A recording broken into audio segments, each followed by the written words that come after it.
My name is Sienna, and at 32 years old, I was living a life that felt like a slow death. After my husband died 3 months ago, I went from a comfortable life to working the graveyard shift at a budget motel just to buy groceries. Every single night at 4 a.m., I took a rideshare home with the same driver named Elijah. I always tipped him $5 through the app, even though I was counting pennies. Last Tuesday night, the Chicago snow was coming down hard, and I just wanted to get into my warm bed. I sat in the back seat and watched the familiar streets pass by, waiting for Elijah to make the left turn onto my block. But he didn't turn. Instead, he accelerated, and the heavy click of the automatic door locks echoed through the silent car. My heart hammered against my ribs, and I grabbed the door handle, but it would not budge. I thought I was being kidnapped. I opened my mouth to scream, but Elijah looked at me in the rearview mirror with eyes that were not tired but terrifyingly alert. "Do not scream, Sienna," he said, his voice low and steady. "Do not look at me. Look to your right. Do you see the blue house directly across from your driveway? Look at the second-floor window." I followed his gaze, shaking. The house had been empty for months, but now a faint red light blinked from behind the curtains. "That is a long-range lens," Elijah continued. "Your neighbor is not a new tenant. He is a private investigator hired by your brother-in-law, Kyle. They have been recording your every move for weeks, waiting for the perfect moment. If I let you out of this car tonight, you will not wake up tomorrow. The police will call it a suicide induced by grief, and Kyle will finally get control of the estate." I sat frozen as we sped away from the only home I had left. I had no idea that my quiet driver was actually the only person standing between me and a legal trap designed to erase my existence. Before I tell you about the secret evidence Elijah handed me that turned the tables on my greedy in-laws, let me know where you are watching from in the comments below. And if you have ever felt like someone was watching you, waiting for you to fail, hit that like and subscribe button. You need to hear this story, because what looks like paranoia was actually a multi-million-dollar conspiracy. It all started with that missed turn. Elijah did not take me to the police station. He took me to a motel on the edge of town and handed me a tablet. "Look at this," he said, pointing to a live feed of my own bedroom. On the screen, I saw my front door open. It wasn't me walking in. It was Kyle wearing gloves and holding a black duffel bag. My blood ran cold. He wasn't just watching me. He was planting evidence. This is the moment I stopped being the grieving widow and started being the nightmare they never saw coming. My hands were shaking so hard, I dropped the tablet onto the floor mat of the car. Panic is a cold thing. It starts in your stomach and freezes your lungs until you cannot breathe. I looked at the dark silhouette of the man in the driver's seat. Elijah. The man I had trusted every night for 3 weeks. The man I had tipped with money I did not have. Now he had locked the doors and was driving me away from my home. My mind raced to the worst possible conclusion. I thought this was a setup. I thought he was working with them. I fumbled for my phone in my pocket, my fingers slipping over the screen. I needed to call 911. I needed to tell them I was being abducted. I managed to unlock the screen and hit the emergency icon, but before I could press the green call button, Elijah's hand shot back. He didn't hit me. He snatched the phone with a speed that terrified me. "Do not do that, Sienna," he said, his voice hard. "If you call the police right now, you are calling Kyle. Do you think the local precinct doesn't know who funds their annual charity ball? You think they don't know who pays for their new equipment? Kyle has that station on speed dial. If they pick you up, they will take you straight to the psychiatric ward he has already prepared for you." I stared at him, my chest heaving. "You are crazy," I whispered. "You are all crazy. Let me out of this car." Elijah kept his eyes on the road, navigating the snowy streets with precision. He reached into the passenger seat and grabbed another device. It was a small digital screen connected to his dashcam system. He handed it back to me. "Watch the rest," he said. "Don't look away." I didn't want to look, but I couldn't stop myself. The video on the screen was stamped with today's date and time. It was from 20 minutes ago. It showed the back entrance of my house, the door I always double-locked. It opened from the inside. Kyle walked out. My brother-in-law, the man who wore $3,000 suits and spoke about family values at charity dinners. He was wearing a dark hoodie and gloves. In his right hand, he carried a heavy black duffel bag. He looked around nervously, then placed the bag into the trunk of his silver Porsche. He didn't break in, Elijah said softly. He had a key. He went in with an empty bag and came out with a full one, and then he went back inside and left the back door slightly ajar. He is staging a robbery, Sienna, but not a normal robbery. He is staging a robbery where you are the suspect. He is going to claim you stole Jamal's private hard drives and ran away in a mental break. I felt bile rise in my throat. The image of Kyle's face on that screen, so arrogant and calculating, triggered something in my brain. The car seemed to dissolve around me, and suddenly I wasn't in the backseat of a rideshare anymore. I was back at the cemetery 3 months ago, standing over the fresh dirt of my husband's grave. The memory hit me with the force of a physical blow. It was raining that day, too. A cold Chicago rain that soaked through my black dress. I was numb. I hadn't cried because I was too shocked.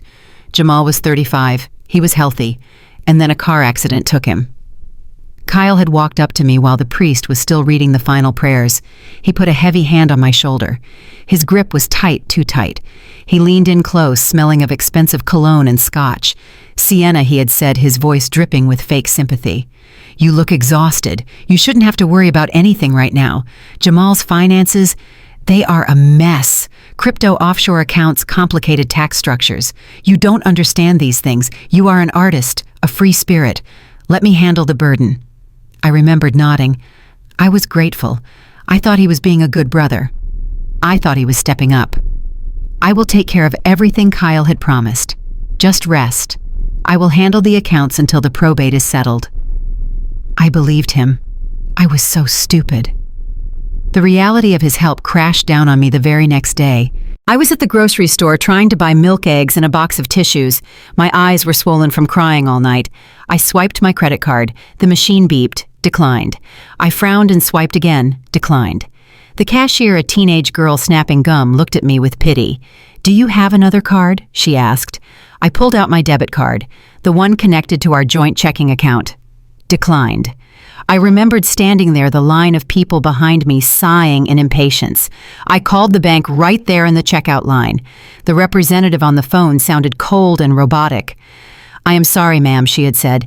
"The executor of the estate has frozen all assets due to suspicious activity. We have been instructed to secure the funds." Suspicious activity, I had screamed in the middle of the store. "My husband just died. I am buying milk." "The executor has flagged the accounts," the woman repeated. "You will need to contact Mr. Kyle Baxter for access." That was the moment I knew. Kyle hadn't offered to help me. He had offered to bury me. He used the legal system to strip me of every dime within 24 hours of Jamal's death. He claimed he was protecting the estate from my grief-induced spending. He left me with nothing but the $20 in my wallet. Back in the car, the memory faded, leaving only a cold, hard rage in my chest. I looked up at Elijah. "Where are we going?" I asked. My voice didn't shake this time. "To a place they won't look," Elijah said. He turned the steering wheel sharply, guiding the car off the main highway and onto a service road that led toward the industrial district. The nice suburban houses disappeared, replaced by warehouses and chain-link fences. We pulled into the parking lot of a place called the Stardust Motel. The neon sign was broken, flickering ominously. It was the kind of place where people went to disappear or to overdose. Elijah killed the engine. He turned around to face me. "Listen to me closely, Sienna. You cannot go back to your old life. Not tonight. Maybe not ever. Kyle isn't just greedy. He is scared. Jamal found something before he died. That is why Kyle is desperate to paint you as crazy. If you are discredited, anything you say about the company is just the ramblings of a mad woman." He reached into his glove compartment and pulled out a key card and a burner phone. "Room 104, he said. "It is on the ground floor around the back. Do not turn on the TV. Do not connect to the Wi-Fi. Do not turn on your personal phone. If you do, the GPS will ping, and Kyle's private investigator will be here in 20 minutes. I took the key. The plastic felt greasy. "Why are you doing this?" I asked. "You are just a driver." Elijah's face softened for the first time. He looked tired, a deep weariness that went beyond a long shift. "I am not just a driver," he said. 6 months ago, Jamal hired me. He told me he was worried about some discrepancies in the ledgers. He told me if anything ever happened to him, I was to watch you.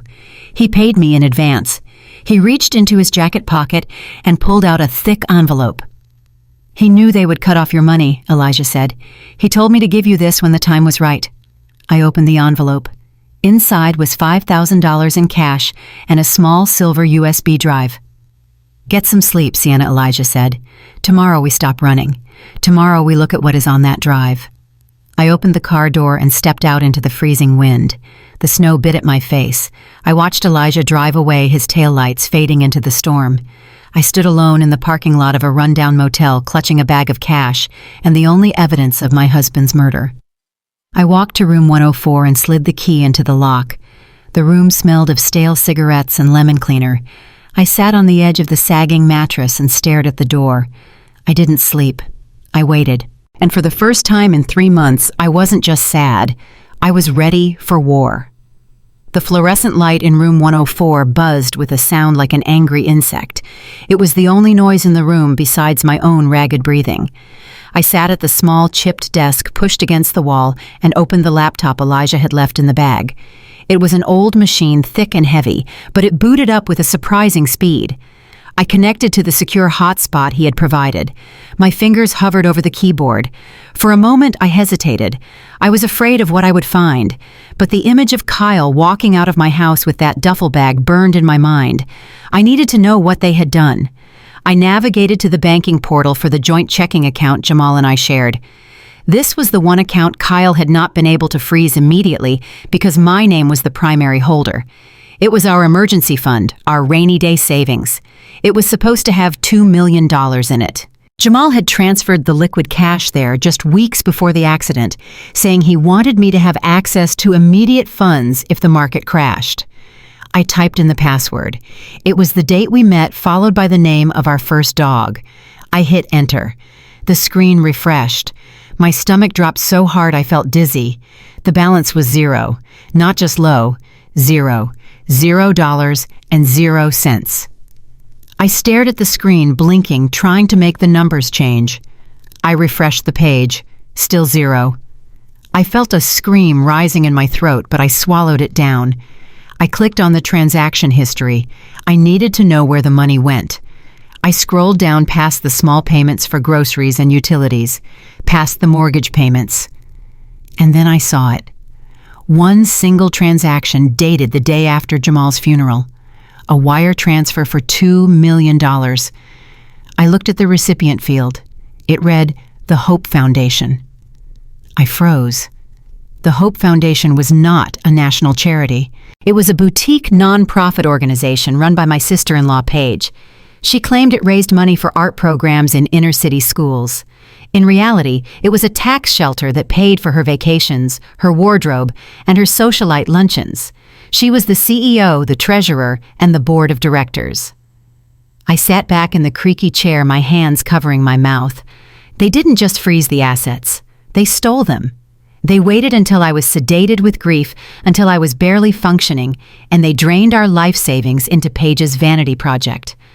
I closed my eyes, and suddenly I was back at the dinner table last Thanksgiving. The memory was so vivid, I could smell the roasted turkey and the expensive red wine Kyle always insisted on serving. Jamal was sitting next to me wearing his favorite gray hoodie. He looked relaxed, happy. Kyle sat at the head of the table in a 3-piece suit, cutting his meat with aggressive precision. So Jamal Kyle had said, his voice booming, "How is the magic internet money doing? Still playing with pretend coins while the adults do real business?" The whole table had laughed. Paige had giggled, sipping her wine. Even my mother had smiled apologetically. They all looked at Jamal like he was a child playing a video game. They didn't understand him. They didn't know that the code he wrote in our basement was revolutionizing decentralized finance. They didn't know that major banks were quietly bidding for his algorithms. To them, he was just lucky. A gambler who hit a jackpot he didn't deserve.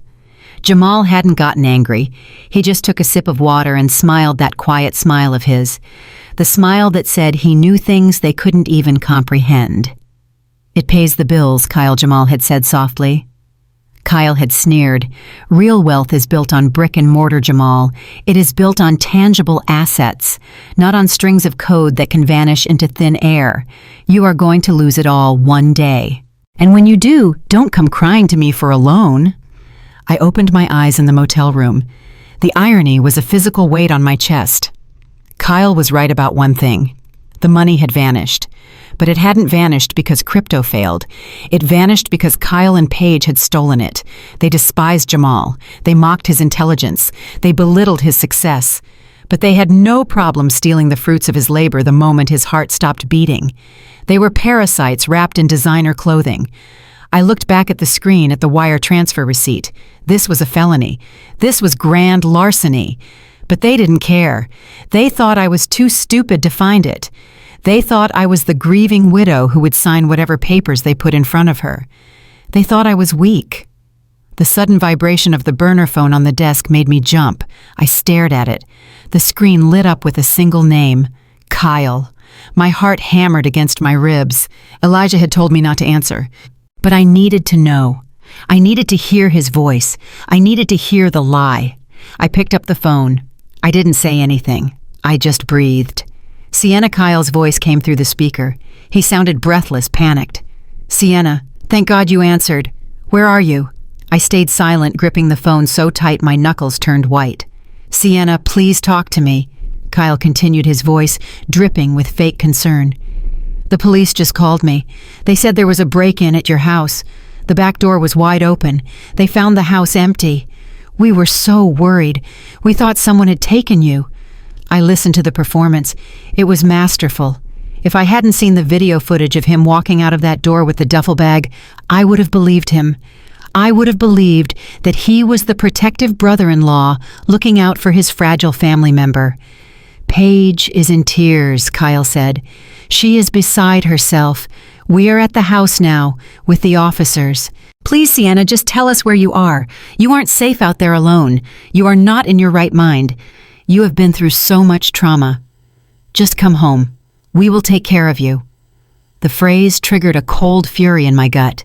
Take care of me. That was code for control. That was code for locking me away in a facility where I couldn't ask questions about the $2 million sitting in the Hope Foundation's account. I finally spoke. My voice was raspy but steady. I am fine, Kyle.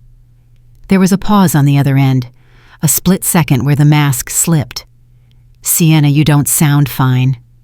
Kyle said, his tone shifting slightly, becoming firmer, more commanding. You sound confused. The police want to speak with you. They think you might have had a manic episode. They found the house in disarray. I looked at the laptop screen at the zero balance. I didn't wreck the house, Kyle, I said, and I didn't empty the bank account. Silence. Heavy, dangerous silence. I don't know what you are talking about, Sienna, Kyle said slowly. His voice was ice cold now. The worry was gone. I think you do, I said. Tell Paige I hope her charity does good work. It certainly cost enough. I hung up. I didn't wait for his response. I pulled the battery out of the burner phone, just like Elijah had taught me. My hands were trembling, but not from fear anymore. I was trembling with adrenaline. They knew that I knew. The game had changed. They weren't just hunting a victim anymore. They were hunting a witness. I packed the laptop back into the bag. I couldn't stay here. Kyle had resources I couldn't imagine. He would track the phone signal. He would find this motel. I had to move. But for the first time since Jamal died, I wasn't moving just to survive. I was moving to attack. I had the first piece of the puzzle. They stole the cash. Now I had to find out what was on the USB drive. I had to find out why they killed him. I grabbed my coat and stepped out into the snowy night. The wind howled like a warning, but I didn't feel the cold. I felt the heat of the fire Jamal had left for me, and I was going to use it to burn their entire empire to the ground. I did not sleep a single minute in that motel room. I spent the hours between midnight and dawn staring at the water stain on the ceiling and formulating a plan. Running made me look guilty. Hiding made me look weak. If Kyle wanted to paint me as a criminal or a lunatic, I was not going to help him hold the brush. At 7 a.m, I washed my face with cold water, put on my coat, and walked out to Elijah's car. Take me home, I said. Elijah looked at me with concern in his dark eyes. He didn't start the engine immediately. "Are you sure, Sienna?" he asked. "They will be there. All of them." "I know," I replied, fastening my seatbelt. "That is exactly why we are going. Darkness allows them to lie. Daylight forces them to perform. I want neighbors. I want witnesses. I want them to look me in the eye when they destroy my life." We drove back to the suburbs in silence. The snow had stopped, but the sky was a heavy, bruised purple. When we turned onto my street, the cul-de-sac looked like a crime scene. 2 police cruisers were parked in my driveway, lights flashing silently against the gray morning. A black SUV that I recognized as Kyle's was parked right behind them, blocking the exit. My neighbors, Mrs. Gable and Mr. Henderson, were standing on their porches, holding coffee mugs, watching the spectacle with hungry eyes. This was exactly what I wanted. An audience. Elijah stopped the car at the curb. "I will keep the engine running," he said quietly. "Keep your phone on record." I took a deep breath and stepped out of the car. The cold air hit my face like a slap, but it helped me focus. I walked up the driveway, my boots crunching on the salted pavement. The front door of my house was wide open. Before I could even reach the steps, Paige came running out. She was wearing a cashmere coat that probably cost more than my entire year's salary. Her face was perfectly made up, but she contorted her features into a mask of frantic worry. "Sienna," she screamed. "Oh, thank God." She rushed down the steps and threw her arms around me. To the neighbors watching from the street, it looked like a loving sister-in-law relieved to see a missing family member. But I felt her body rigid against mine. Her nails dug into my back through my coat. She pulled me close, her cheek against mine, and then she whispered, "You stupid girl. Did you think you could just run away with the money you stole from Jamal? We know you accessed the account. Where is it?" I pulled back, repulsed by her perfume and her lies. "I didn't take anything, Paige," I said loud enough for the officer standing by the door to hear. "I just went for a drive. Why are the police here?" Kyle appeared in the doorway then. He looked the part of the exhausted, grieving patriarch.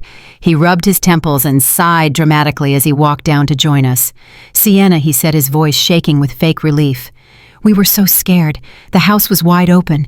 We thought someone had taken you. We thought you had hurt yourself." I looked him dead in the eye. "You know exactly why I wasn't here, Kyle. I saw you."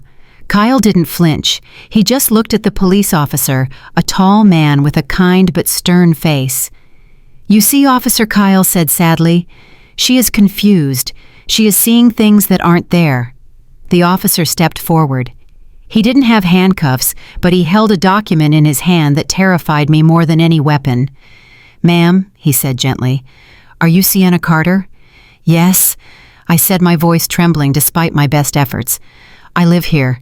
These people are intruders in my home." The officer shook his head slowly. "Ma'am, we have a court order here signed by a judge this morning. Your brother-in-law has filed an emergency petition." He handed me the paper. The words swam before my eyes, but the bold letters at the top were unmistakable. Section 5150, Application for Involuntary Psychiatric Hold. "What is this?" I asked, my hands shaking. "It means we need to take you in for an evaluation," the officer explained. "Mr. Baxter here has provided evidence that you are a danger to yourself and your estate. He has shown us proof of erratic behavior, large unexplained withdrawals, and delusions of persecution." I looked at Kyle. He was watching me with a look of profound pity, a look designed to convince everyone that he was doing this for my own good. "It is just for 72 hours, Sienna," Kyle said softly. "We just want you to get help. You haven't been the same since Jamal died. You are spending money that doesn't exist. You are imagining enemies. We just want you safe." The trap snapped shut. It was brilliant, and it was evil. If I screamed and fought, I would prove I was unstable. If I accused him of stealing the money without proof, I would sound paranoid. If I told them about the camera across the street, I would sound delusional. Paige squeezed my arm again. "Just go with them, honey," she said. "We will take care of the house. We will find the things you lost. The things I lost." She meant the USB drive. She meant the evidence. They were using the police to remove me from the house so they could tear it apart looking for Jamal's leverage. I looked at the neighbors. Mrs. Gable was shaking her head sadly. They all believed it. The poor grieving widow who lost her mind. The generous in-laws stepping in to save her. I realized then that legal papers were stronger than truth.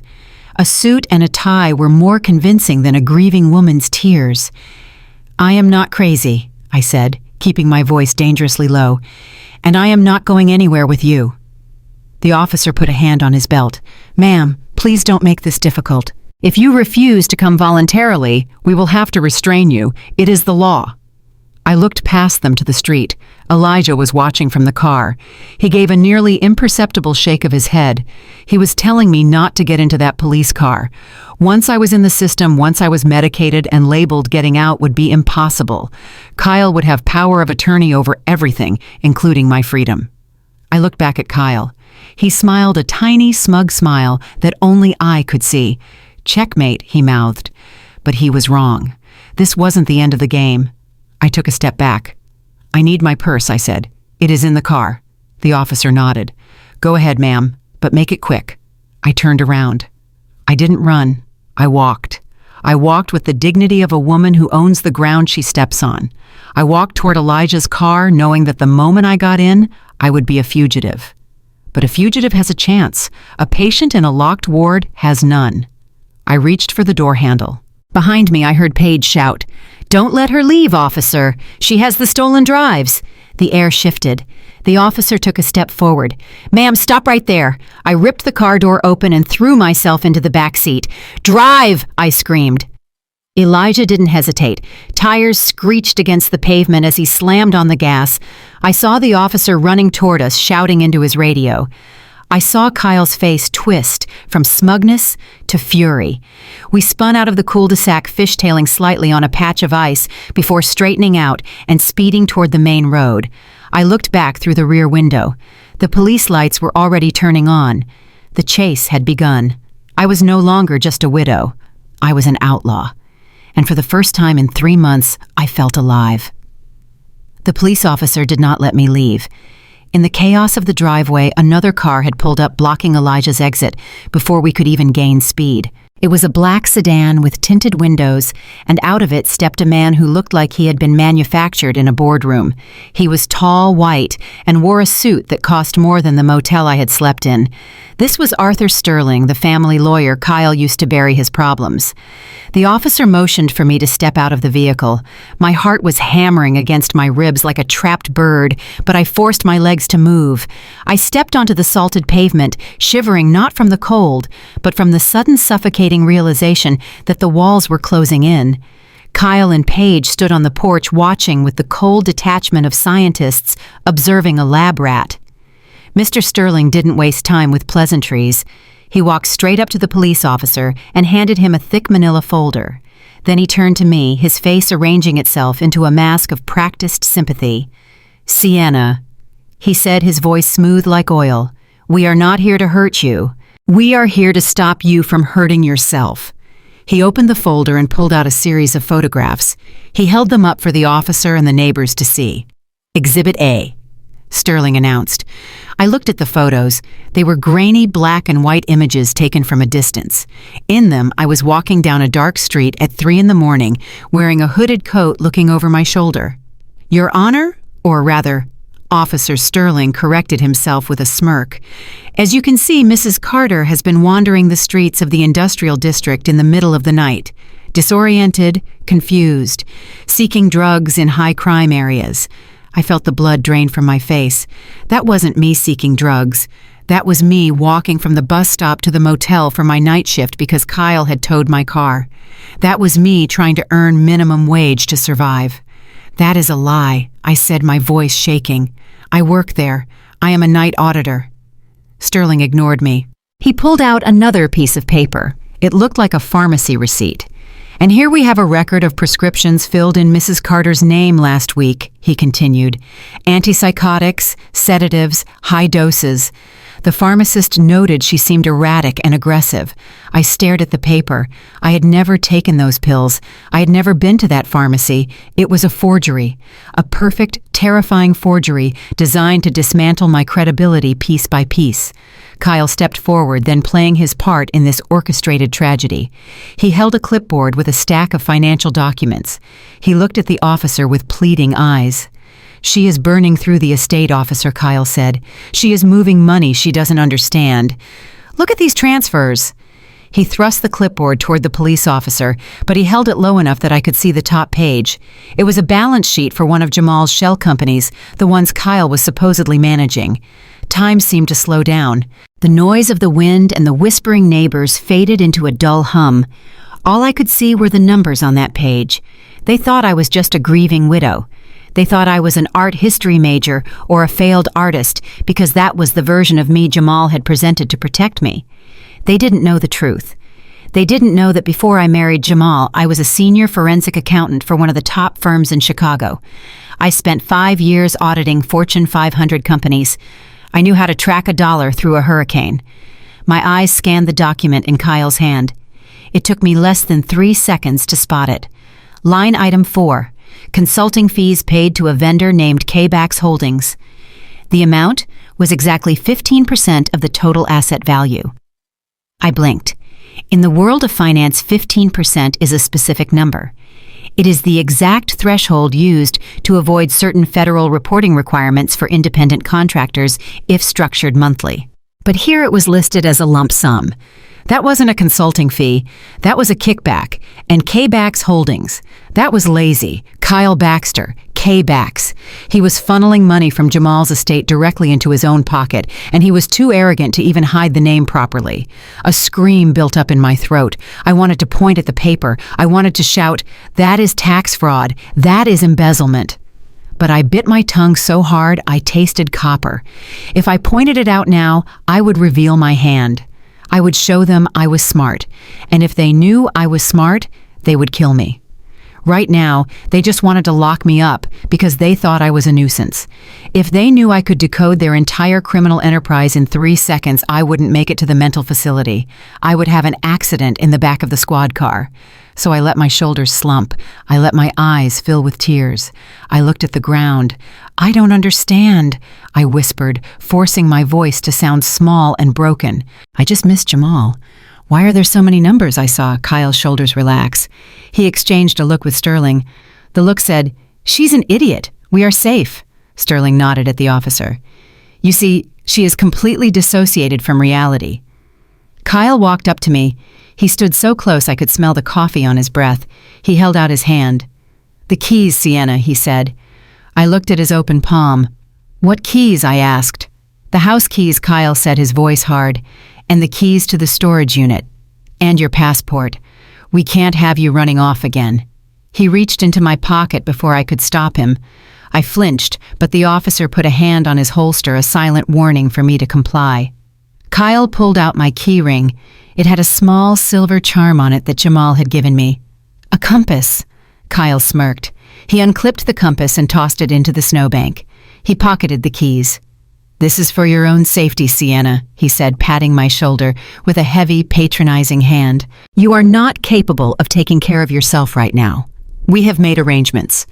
Paige stepped forward, wiping a fake tear from her cheek. She was holding a glossy brochure.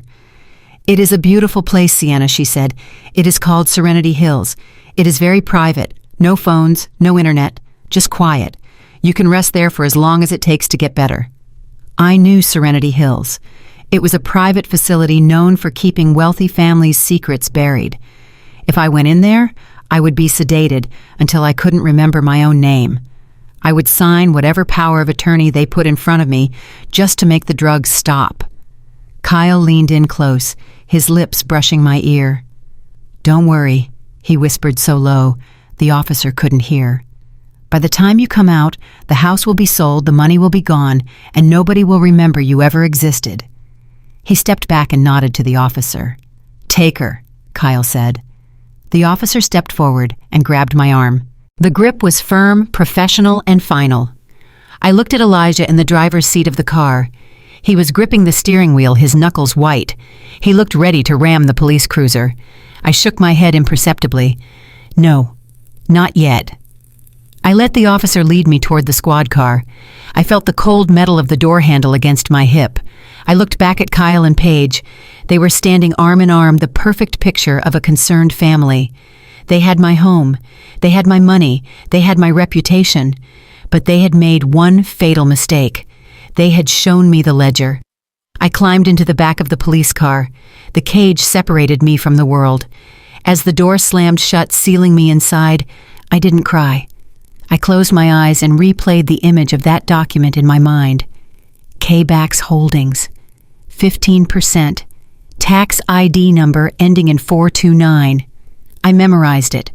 Every digit was a bullet I was going to fire back at them. They thought they were stripping me of everything. They thought they were burying me. They didn't realize they had just given me the map to where the bodies were buried. The engine of the police car roared to life. We began to pull away. I watched Kyle turn and walk into my house, using my keys to open my door. He thought he had won. I sat back against the hard plastic seat and waited. I knew Elijah wouldn't let this car reach the facility. The strip mining was over. The war was about to begin. The rear door of the police cruiser slammed shut with a finality that echoed in my bones. I was trapped. The hard plastic seat was cold, and the air inside smelled of stale coffee and sanitizer.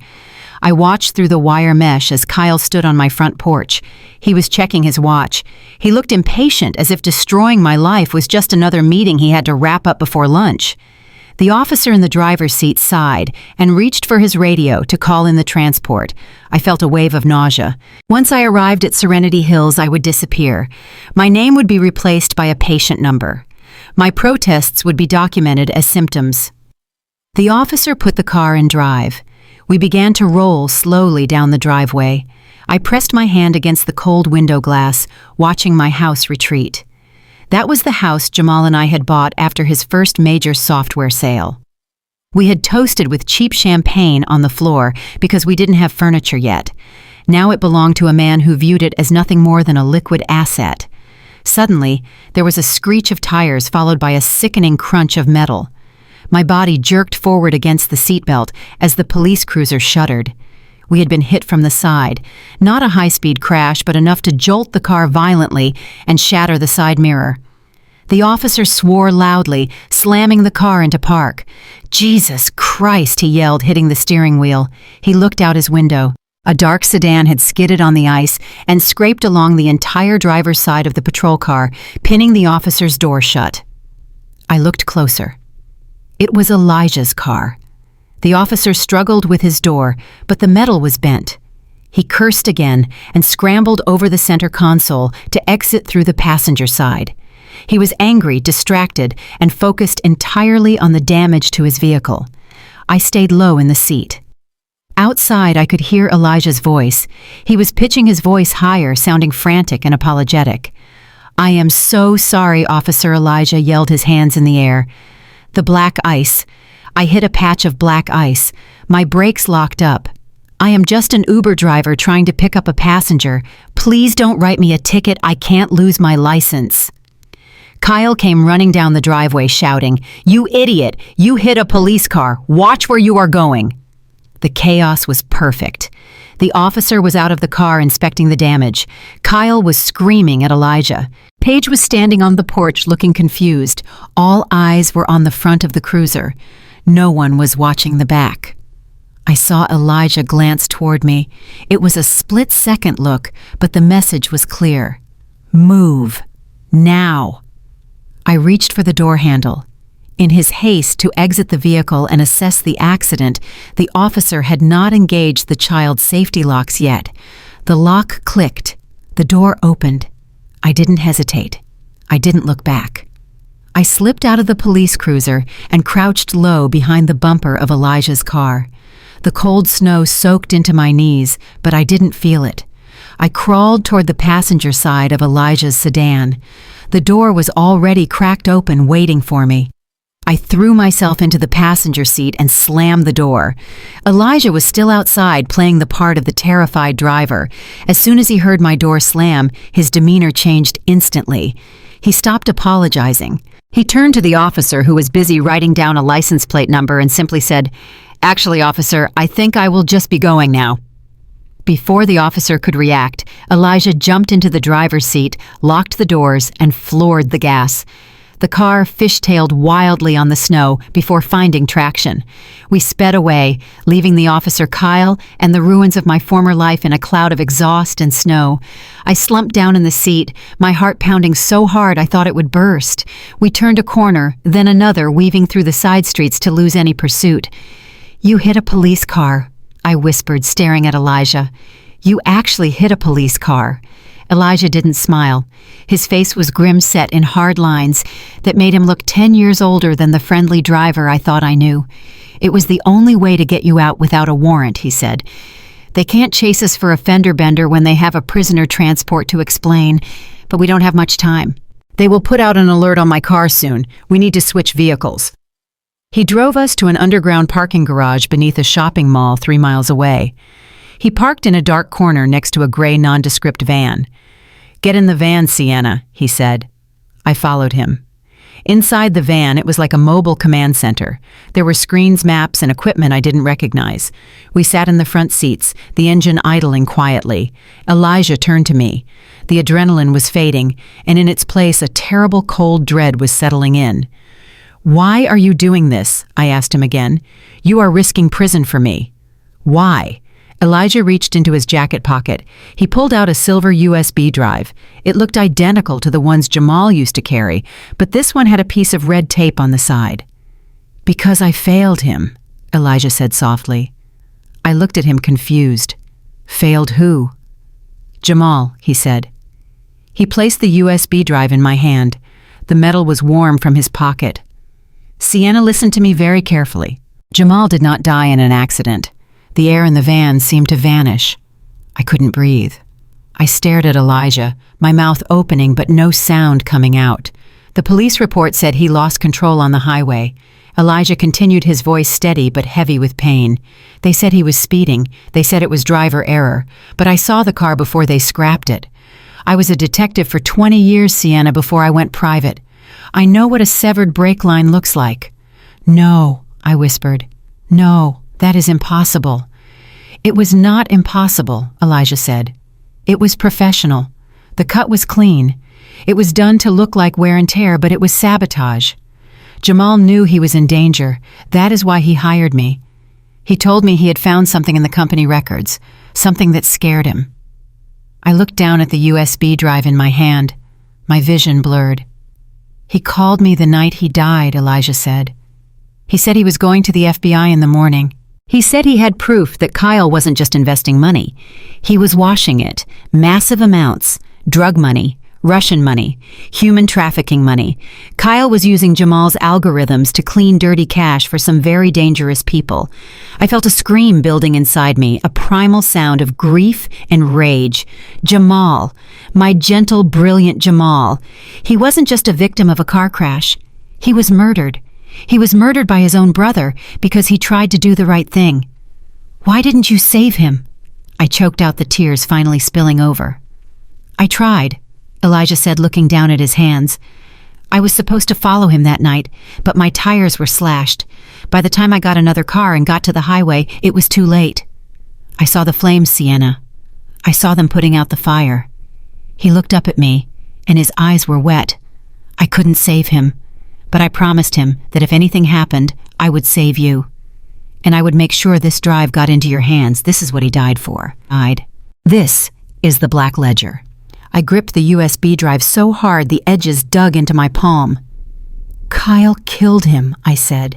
The words tasted like ash. "Kyle killed his own brother for money." "Yes," Elijah said. "And now he is trying to bury you because you are the only person who can access the encryption key. Jamal set it up so that only his biometric data or yours could open these files. That is why Kyle hasn't killed you yet. He needs you to sign over the rights. He needs you to unlock the doors before he disposes of you."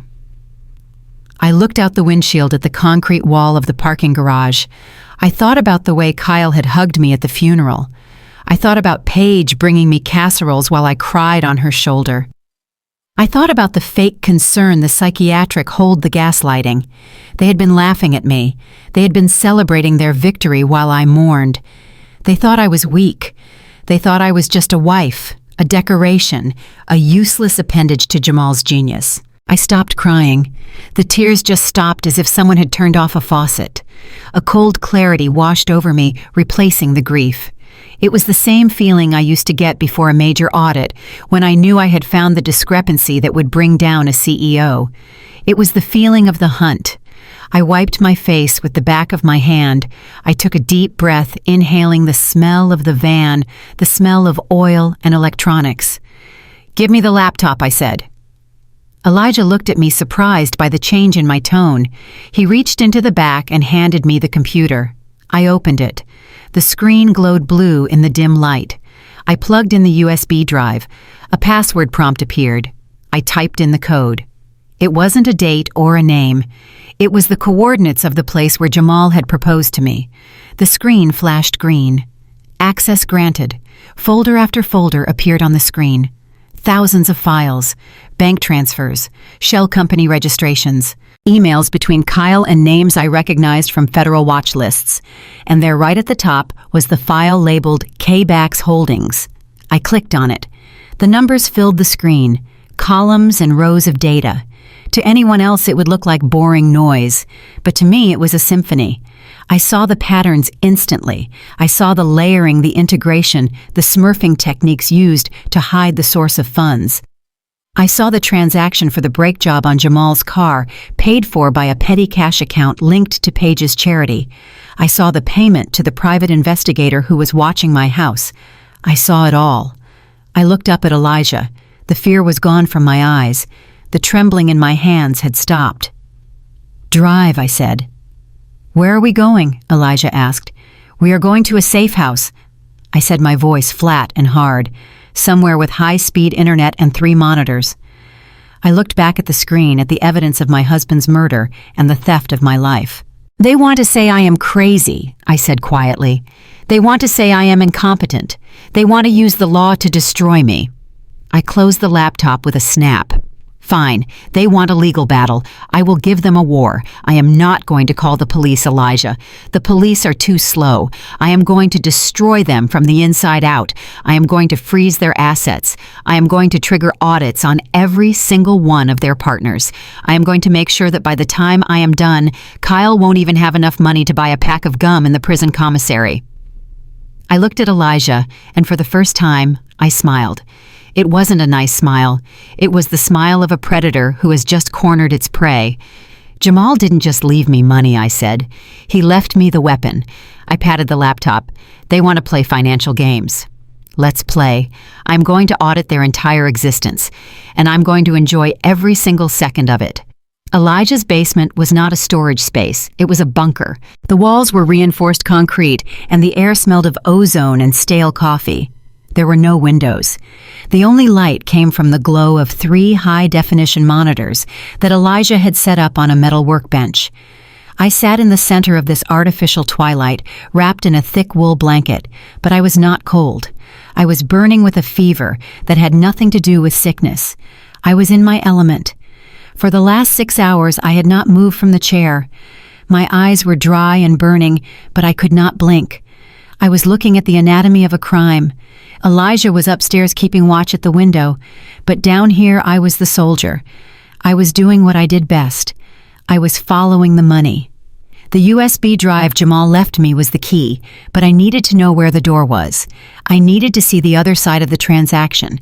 I needed to get into Kyle's private server. Most people think hacking is about writing fast code and bypassing firewalls with complex algorithms. In reality, it is usually about psychology. It is about knowing that arrogant men are creatures of habit. I closed my eyes and went back to a memory from 2 years ago. We were at Kyle's lake house for the 4th of July. He had been drinking expensive scotch and bragging to Jamal about his new security system at the office. "It is impenetrable," Jamal Kyle had slurred, waving his glass. "Biometric scanners, rolling encryption. But you know what the weak link is. It is the humans. That is why I have a master override. One code to rule them all." Jamal had asked quietly, "Is that safe, Kyle?" Kyle had laughed. "It is safe because nobody knows it but me. It is the date I made my first million combined with the name of the street I grew up on." I opened my eyes in the basement. I knew the street. Kyle grew up on Oakwood Drive, and I knew the date he made his first million because he had framed the check and hung it in his office. October 14th, 2015. I typed into the login screen of the remote server portal, 1010415 Oakwood. I held my breath and hit enter. The screen flickered, a loading bar appeared, and then green text, access granted. I let out a breath I didn't know I was holding. He was so arrogant. He thought he was untouchable, so he didn't bother to change his passwords. He thought he was the smartest man in the room, but he was just a predictable narcissist. I was in. I began to pull the files. I started with the accounts payable. I needed to know who Kyle owed money to. I expected to see bank loans or maybe some leveraged margin calls. But what I found was much worse. There was a recurring monthly payment of $50,000 going to a company called Vostok Import-Export. It sounded innocuous enough. But when I drilled down into the metadata of the wire transfers, I saw the destination bank. It wasn't in the United States. It wasn't even in the Cayman Islands. It was in St. Petersburg, Russia. I pulled up a separate browser window and ran a background check on Vostok Import-Export using the forensic tools I still had access to from my old job. The results populated in seconds. The company was a known front for the Petrov crime syndicate. They were loan sharks on a geopolitical scale. They didn't lend money for houses. They lent money for illegal arms deals and high-stakes gambling debts. I looked back at Kyle's ledger. The total outstanding balance was staggering, $12 million. The pieces of the puzzle slammed together in my mind. Kyle wasn't just greedy. He was desperate. He was drowning. He had borrowed money from the Russian mafia to fund his lavish lifestyle and his failing hedge fund. He had bet big on risky stocks and lost. And now the Petrovs were calling in the debt. I saw the email correspondence in a hidden folder. The subject lines were simple. Payment overdue. Final warning. I opened one from 3 months ago. It read, Mr. Baxter, your time is running out. We do not accept excuses. If you do not liquidate assets to cover the interest payment, we will liquidate you. That was the date Jamal died. I felt a chill run down my spine that had nothing to do with the basement temperature. Kyle didn't kill Jamal just to steal his money. He killed Jamal because he needed a sudden influx of cash to stop the Russians from killing him. He needed access to Jamal's crypto millions to pay off his blood debt. He had sacrificed his own brother to save his own skin. My hands hovered over the keyboard. I was shaking with rage, but I forced myself to focus. Rage is useless unless it is directed. I needed more. I needed to know who else was involved. Kyle was not smart enough to pull this off alone. He needed someone to handle the logistics. He needed someone to wash the money before it went to Russia. I started looking at the domestic transfers. I filtered the data by recipient. I saw a series of payments going to a company called PB Consulting Group. The amounts were smaller but frequent, $10,000 here, $20,000 there. They were labeled as interior design fees and event planning costs. I clicked on the incorporation documents for PB Consulting. The registered agent was a lawyer I didn't know, but the primary signatory on the bank account was familiar. Paige Baxter, my sister-in-law, the woman who cried at the funeral, the woman who brought me soup and held my hand. I dug deeper into the PB Consulting accounts. This was not a design firm. It was a laundry machine. The money came in from Kyle's hedge fund, labeled as business expenses. Then it sat in Paige's account for 24 hours. Then it was transferred out to the Hope Foundation, her charity. And from the charity it was wired to offshore accounts that eventually fed back into the Russian payments. Paige wasn't just a passive wife spending her husband's money. She was the architect of the laundering scheme. She was the one cleaning the blood off the dollar bills. I remembered how she used to look at me, with that pitying smile. She would say, Sienna, honey, you are so lucky. You don't have to worry about complex finances. Jamal takes care of everything for you. She knew. She knew the whole time.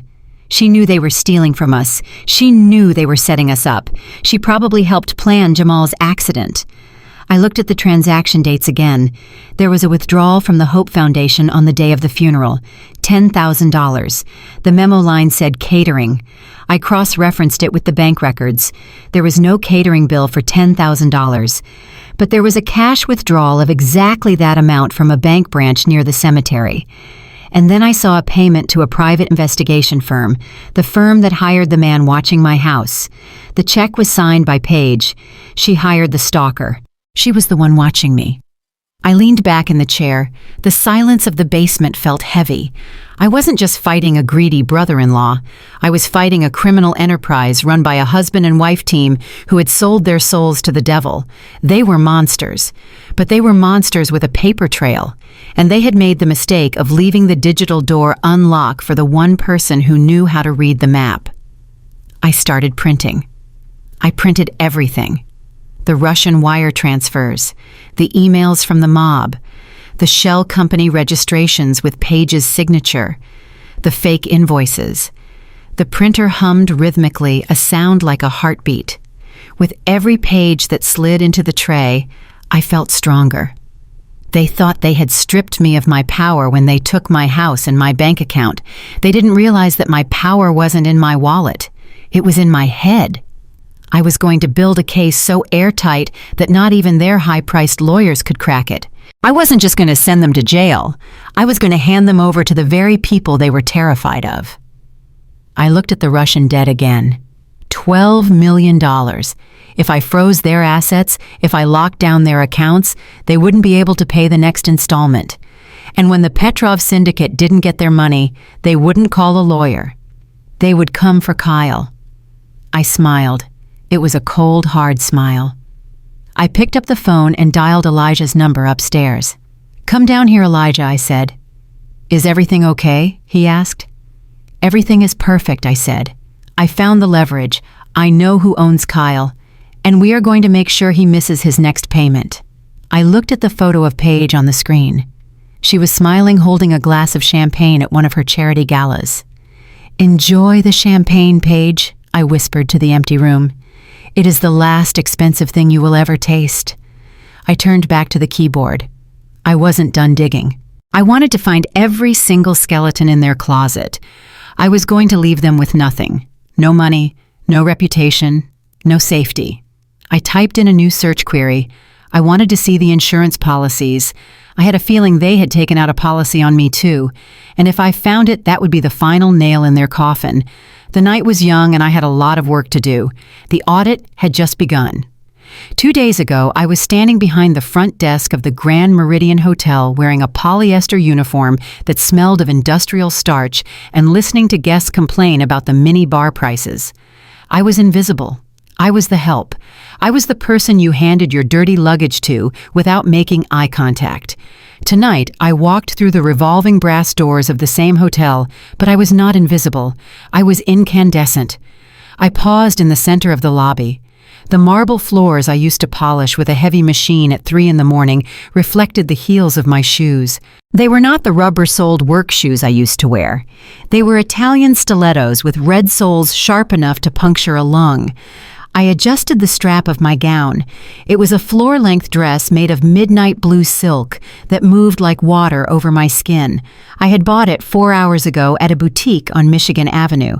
The saleswoman had looked at my jeans and my tired eyes and told me the appointment book was full. Then I pulled out the black titanium American Express card I had found in the pocket of the laptop bag Elijah gave me. It was Jamal's emergency card. The limit was non-existent. The saleswoman's attitude had evaporated instantly. I walked toward the grand ballroom. A large velvet banner hung over the entrance. The first annual Jamal Carter Memorial Gala. Investing in the future. The audacity took my breath away. Kyle was using my dead husband's name to throw a party for the very people he was laundering money for. He was standing on Jamal's grave and charging $5,000 a plate for the privilege. I approached the security checkpoint. The guard was a man named Marcus. We had worked the night shift together for 6 months. He looked at the invitation list, and then he looked up at me. His eyes widened. He recognized me, but he couldn't reconcile the woman in the silk dress with the woman who used to share vending machine sandwiches with him in the break room. "Sienna," he whispered. "Is that you?" "Hello, Marcus," I said quietly, slipping a $100 bill into his palm. "You didn't see me come in." He looked at the money, then back at me. He nodded once and unhooked the velvet rope. I stepped into the ballroom. The noise of the gala washed over me, the clinking of crystal glasses, the murmur of expensive conversations, the soft drone of a live jazz band playing in the corner. It smelled of heavy perfume and hypocrisy. Kyle and Paige were holding court near the ice sculpture. Kyle looked flushed. He was laughing too loud, shaking hands with a man I recognized from the files I had hacked. It was a representative for a major offshore banking firm. Paige was beside him wearing a white dress that looked like a wedding gown. She was playing the role of the tragic sister-in-law, perfectly accepting condolences, with a delicate dab of a handkerchief. I took a glass of champagne from a passing tray and began to walk. I didn't rush. I moved with the slow, deliberate predator pace I had learned from watching the CEOs I used to audit. I made my way through the crowd. Heads turned. People whispered. In a room full of old money and safe fashion choices, I looked dangerous. I looked like a storm front moving in. Paige saw me first. She was in the middle of a toast with the wife of a senator. Her eyes swept over the room and landed on me. She froze, the glass in her hand tilted dangerously. She excused herself abruptly and marched toward me, her heels clicking aggressively on the parquet floor. Her face was a mask of fury, barely concealed by her makeup. She intercepted me near the chocolate fountain. She grabbed my arm, her fingers digging into my bicep. "What the hell are you doing here?" she hissed through a clenched smile. I looked down at her hand on my arm. "Take your hand off me, Paige." She didn't let go. She squeezed harder. "You are psychotic. You escaped from the police. You are a fugitive, and now you crash my event. Did you sneak in through the kitchen? Did you come here to beg for your job back? Are you here to bust tables, Sienna, because that is all you are good for?" I laughed. It was a genuine laugh, because her ignorance was truly funny. "I didn't sneak in, Paige," I said loud enough for the couple standing next to us to hear. "And I am not here to bust tables." "Lower your voice," she snapped, looking around nervously. "Security will drag you out of here in 2 minutes. You are embarrassing yourself. Look at you. You spent every last dime you stole on a dress to pretend you belong here. You are pathetic." I leaned in close. My perfume was subtle but expensive. Hers smelled like desperation. "I didn't steal a dime," I said calmly. "And I am not here as a guest. I am here as the chairman of the board." Paige blinked. "What are you talking about?" I pulled a folded document from my clutch. It was a copy of the original incorporation papers for the company Kyle thought he owned. "Read the bylaws, Paige," I whispered. Jamal put the controlling interest of the company into a living trust. Upon his death, the position of chairman does not go to his brother. It goes to the trustee. That is me. I own 51% of this gala. I own 51% of the company you are using to wash money. And I own 51% of you. Paige's face went white. She looked like she was going to faint. "You are lying," she stammered. "Kyle said he had power of attorney. Kyle lied," I said, taking a sip of my champagne. "But don't worry, I am not going to make a scene. I am just going to mingle. I have so many questions for your investors." I stepped around her, leaving her standing there with her mouth open. I walked straight toward the VIP section. The first person I targeted was Mr. Thorne. He was a whale, a real estate tycoon who had invested $5 million in Kyle's fund last month. I knew from the hacked emails that he was nervous about the quarterly returns. "Mr. Thorne," I said, extending my hand. "It is a pleasure to see you again." He looked at me confused. "Do I know you, my dear?" "I am Sienna Carter," I said. "Jamal's widow." His face softened. "Oh my goodness, I am so terribly sorry for your loss. Your brother-in-law has told us how difficult you have been finding things. He said you were resting in a facility." I smiled a sad, brave smile. Kyle is very protective, but I felt I had to be here tonight, especially given the rumors, Mr. Thorne frowned. "Rumors? What rumors?"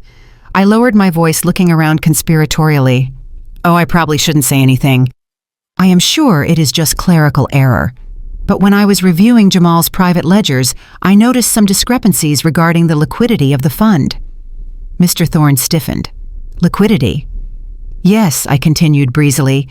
It seems a large portion of the capital was transferred to a holding company in St. Petersburg last week, Vostok Import-Export. Do you know them? I was worried it might trigger a federal audit for money laundering, but I am sure Kyle has it under control. Mr. Thorne's glass stopped halfway to his mouth. St. Petersburg, he repeated. A federal audit. I nodded innocently. You know how the IRS is. Once they freeze one account, they freeze them all. Even the investor's capital. It can take years to unfreeze. But again, I am just an art history major, right? What do I know about forensic accounting? I patted his arm and walked away. I didn't look back, but I could hear him pulling his phone out of his pocket.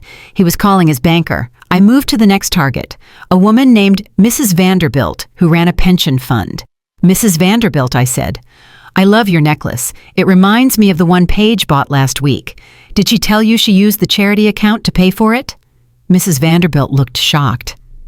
Excuse me. I covered my mouth. Oh dear, I shouldn't have said that. It is just that the tax exemption status for the Hope Foundation is under review because of personal spending. I would hate for your pension fund to be associated with charity fraud. It looks so bad in the press. I moved on. I was a virus in the bloodstream of the party. I planted a sentence here, a question there. Have you seen the new K-1 tax forms? Did you know the SEC sent a subpoena yesterday? Is it true that the insurance policy on the main fund has lapsed? Within 20 minutes, the atmosphere in the room had shifted. The jazz band was still playing upbeat music, but the guests were not dancing. They were huddled in small, tight groups. The laughter had died. The air was thick with tension. People were looking at Kyle not with admiration, but with suspicion. Kyle was standing on the stage adjusting the microphone. He was about to give his speech. He tapped the mic. Ladies and gentlemen, he boomed, his voice echoing through the speakers, if I could have your attention. Nobody clapped. A few people turned their backs. Mr. Thorne was walking toward the exit, talking loudly into his phone. Cancel the wire transfer, Thorne shouted. I said, cancel it now. I don't care what time it is in Zurich. Kyle froze on stage. He looked at Thorne, then he looked at the crowd. He saw the cold stares. He saw Mrs. Vanderbilt whispering to the senator. He saw the panic spreading like a contagion. And then he saw me. I was standing in the exact center of the room, directly in his line of sight. I raised my champagne glass to him. I didn't smile. I just stared.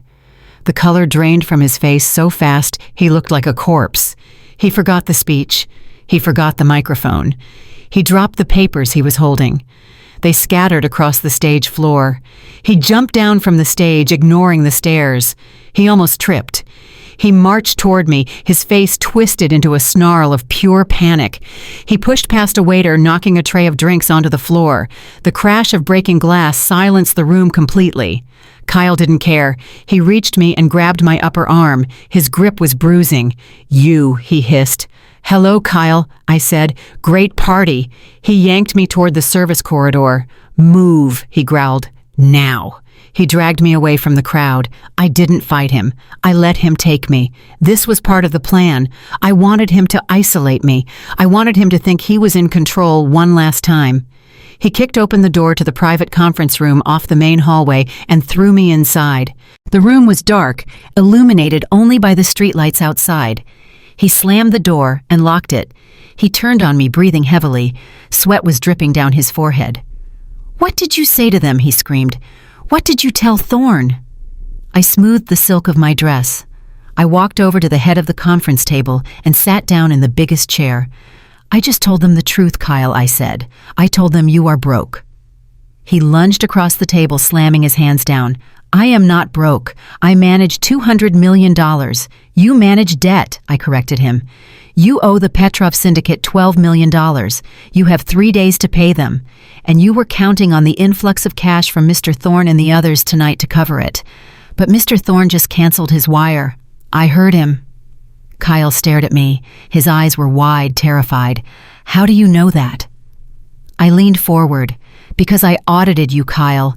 I have been in your server for 6 hours. I have the emails. I have the wire transfers. I have the names of the Russian goons who threatened to cut off your fingers.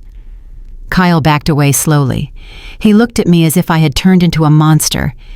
You can't prove any of that, he whispered. It is encrypted. I tapped my temple. I have the key. And more importantly, I have already sent the file. Sent it where he asked, his voice trembling. To the police! No, I said, standing up. The police are too slow. I sent it to the compliance officers of every bank where your investors hold accounts. By tomorrow morning, your funds will be frozen globally. You won't be able to buy a coffee, let alone pay the mob. Kyle fell back into a chair. He looked defeated. He put his head in his hands. Why are you doing this? He moaned. We are family. I walked over to him. I looked down at the top of his head. The head of the man who killed my husband. Family, I repeated. You killed Jamal. Kyle's head snapped up. It was an accident. It was a severed brake line, I said, my voice dropping to a deadly whisper. I saw the invoice, Kyle. I know you paid the mechanic $5,000. I have the receipt. He didn't deny it this time. He just stared at me with empty, dead eyes. What do you want? He asked. I want everything I said. I want you to sign a confession. I want you to admit to the murder and the fraud. He laughed, a dry, humorless sound. And go to prison for life. Never. Then don't sign, I said. Walk out that door. But remember, the Russians are waiting for their money on Friday. If you go to prison, you might survive. If you stay out here broke and exposed, well, I hear the Petrovs are very creative with their debt collection. I placed a single piece of paper on the table in front of him. It was a confession typed out and ready. Next to it, I placed a pen. It is your choice, Kyle, prison or the cemetery. I turned and walked toward the door. I unlocked it. Where are you going? He asked. I am going back to the party, I said. I think they are serving cake, and I have a lot of celebrating to do. I stepped out into the hallway, leaving him alone in the dark with the pen and the terrifying reality of his own making. The public humiliation was over. Now the real punishment would begin. I smoothed my dress, checked my reflection in the glass, and walked back into the light. I had one more person to destroy before the night was over. Paige was waiting. I turned the handle of the conference room door, my hand slick with sweat but steady. I thought I had won. I thought the sight of that confession letter and the threat of the Russian mob would be enough to break him. I thought Kyle was a coward who would crumble when faced with the consequences of his actions. I was wrong. Kyle was not just a coward. He was a cornered animal. And animals do not sign papers when they are trapped. They bite. I heard the scrape of leather against the floor behind me. It was a fast, violent sound. Before I could turn around, a heavy weight slammed into my back, driving the air from my lungs. I hit the solid wood of the door face first. My cheekbone cracked against the frame, and I tasted blood. I tried to scream, but a forearm wrapped around my neck, cutting off the sound before it could leave my throat. Kyle spun me around, his strength amplified by pure adrenaline and rage. He didn't look like a businessman anymore. His face was purple, his veins bulging in his neck, his eyes wide and unseeing. He looked like a monster. He slammed me back against the wall so hard, the framed artwork behind me shattered. Glass rained down on my shoulders, but I couldn't feel it. I could only feel his hands. His large manicured hands were wrapped around my throat, squeezing with a pressure that felt like it would snap my spine. "You think you can walk away?" he screamed. "You think you can ruin me?" I clawed at his hands, my nails digging into his skin, but it was like trying to move a stone statue. He was possessed. "You are nothing," he spat his spit, hitting my face. "You are a leech. You are a nobody. I built this empire. Me, not Jamal, not you, me." My vision began to blur at the edges. Black spots danced in front of my eyes. The sound of the jazz band outside seemed a million miles away. I was going to die. I was going to die in a conference room in a hotel where I used to scrub floors, killed by the same man who murdered my husband. Kyle leaned in close, his face inches from mine. I could smell the expensive scotch and the metallic tang of his fear. "I am going to kill you," he whispered. The scream was gone, replaced by a terrifying calm. "I am going to squeeze the life out of you right here, and then I am going to carry you out the back exit and dump you in the river, and nobody will ever know.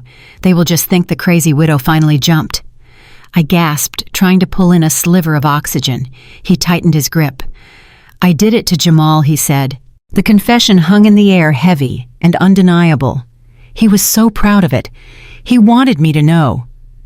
"He was useless," Kyle hissed. "He was weak. He wanted to go to the FBI. He wanted to destroy everything I built because of some stupid morality. He gave me no choice. I cut those lines myself, Sienna.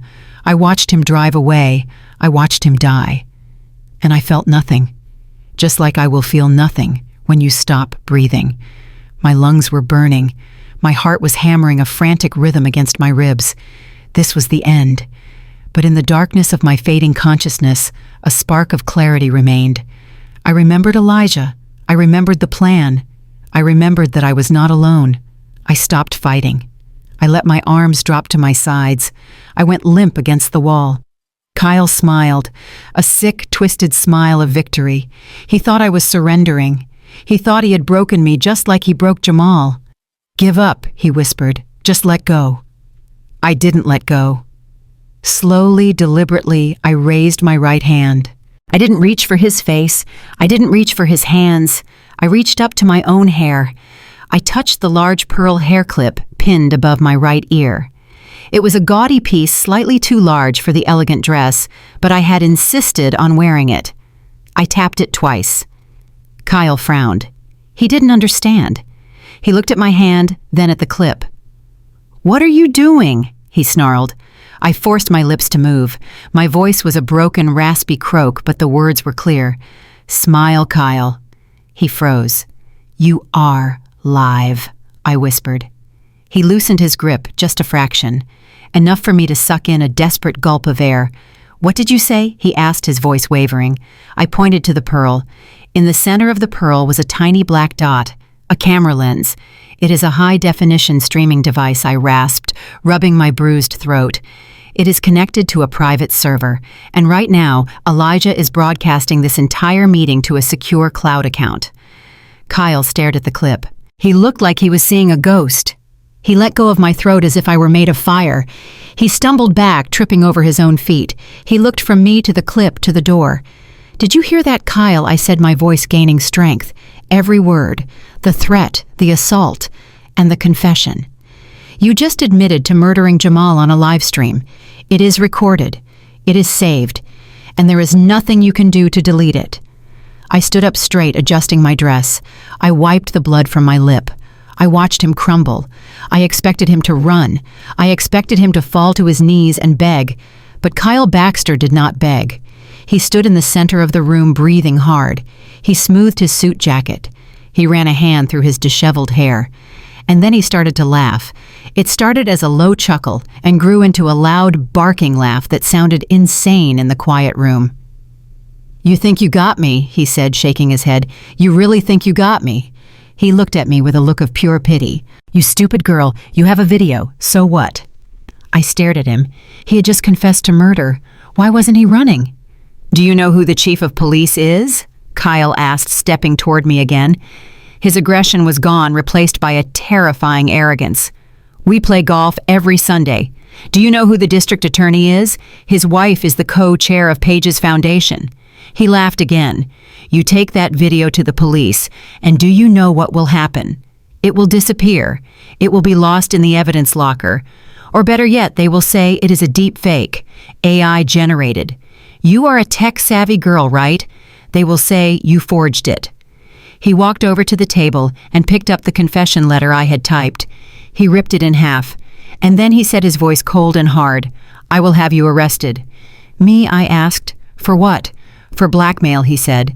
"For extortion, for wiretapping without consent. You lured me into a room, you provoked me, and you illegally recorded me to try and extort money from my firm. That is a felony, Sienna." He leaned in close again.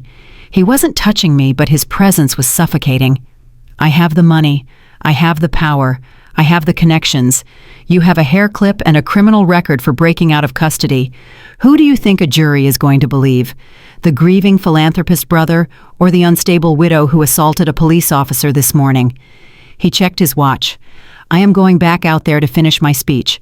If you are still in this building in 5 minutes, I will have security throw you out. And tomorrow morning, my lawyers will be filing charges against you for corporate espionage and attempted extortion." He walked to the door and unlocked it. He paused, his hand on the handle. "You played a good game, Sienna, but you forgot one thing. The house always wins." He opened the door and walked out, leaving me standing in the wreckage of the conference room. My throat was throbbing. My cheek was swelling. I touched the camera in my hair. Elijah was still watching. I knew he was screaming at the screen. I knew he was terrified. But as I watched the door close behind Kyle, I didn't feel defeated. I felt something else. Kyle was right about one thing. The legal system was broken. The police were bought. The courts were rigged. A video wouldn't be enough to take him down. But I wasn't relying on the police anymore, and I wasn't relying on the courts. I looked at the camera lens. "Elijah," I said softly, "upload the video, not to the police. Upload it to the Russians." I smiled through the pain. Let's see if the chief of police can save him from them. The courtroom smelled of lemon polish and old lies. It was a smell I had grown used to during my years as a forensic accountant, testifying in fraud cases. But today, I was not the expert witness sitting in the box with a binder full of evidence. Today, I was the defendant. I sat at the scratched wooden table, my hands folded calmly in my lap, wearing a simple black suit I had bought at a thrift store because my bank accounts were still frozen. Beside me sat a public defender named Mr. Henderson, who looked like he had not slept in a week. He was shuffling papers nervously, his leg bouncing up and down. He knew we were going to lose. Across the aisle, the atmosphere was entirely different. It felt like a victory party waiting to happen. Kyle sat with his back straight, projecting the image of the responsible grieving patriarch. He wore a navy blue suit that I knew cost $5,000 because I had seen the invoice for it in the hacked files. Next to him sat Arthur Sterling, his lawyer. Sterling was a shark in human skin. He had a smile that showed too many teeth and a reputation for destroying lives before lunch.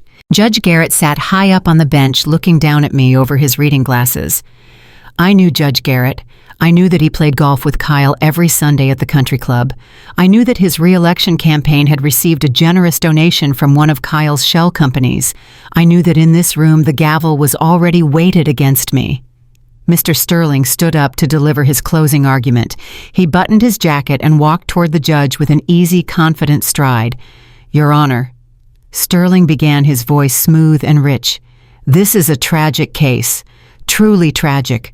We have here a young woman, Sienna Carter, who has been utterly broken by the death of her husband.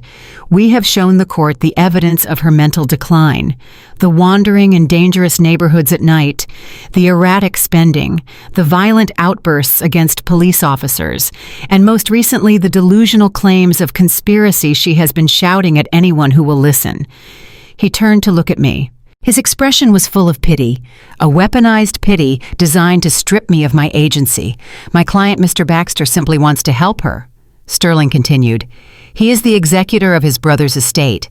He is a respected financial manager.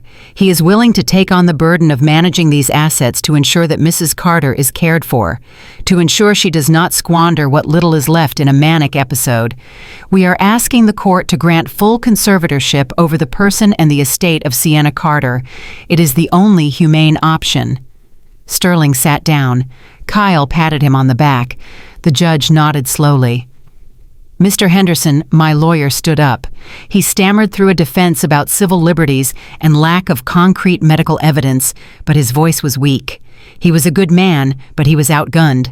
The judge checked his watch while Mr. Henderson spoke, clearly bored. He had a lunch reservation, and he wanted this over with.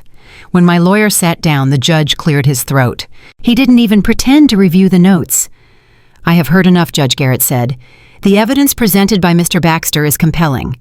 It is clear that Mrs. Carter is in a state of significant distress and is unable to manage her own affairs. The court must act in her best interest." He reached for his gavel. Kyle's hand twitched on the table.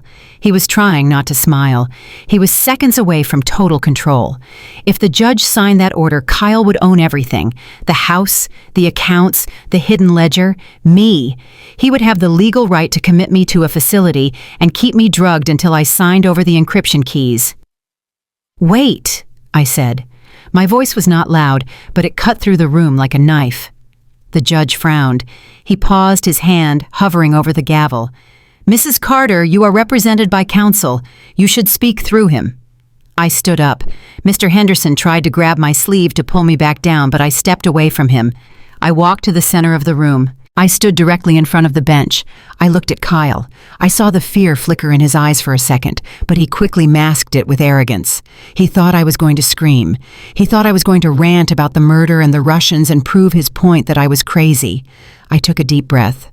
"Your Honor," I said, my voice steady and calm, "I would like to address the court. I have listened to Mr. Sterling and I have listened to my brother-in-law.